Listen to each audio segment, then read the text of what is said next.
¿Por qué ha terminado tan pronto? ¿Es que te falta leche? Tengo leche de sobra. Y tampoco ha comido tan mal. Lo que pasa es que el resfriado aún le pasa factura. Lo dices como si fuera culpa mía.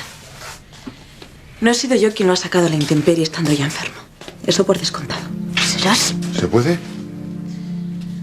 Adelante, Bosco. Su hijo acaba de almorzar.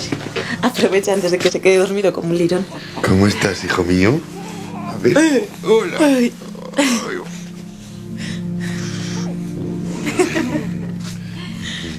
Vaya, aún le cuesta respirar. Humedeceré un pañuelo para limpiarle la nariz. Ya lo haré yo.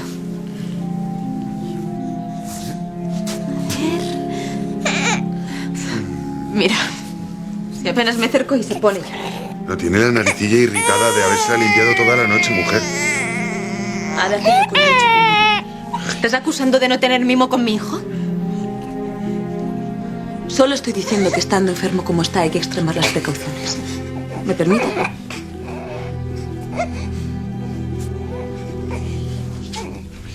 ver, bien. Tranquilo, Beltrancito, verás. ¿Cómo así puede respirar mejor? ¿Eh? A ver, sopla, sopla, hijo mío. No por la nariz. Oy, oy, oy, oy, oy. ¿No se cree que le va a entender?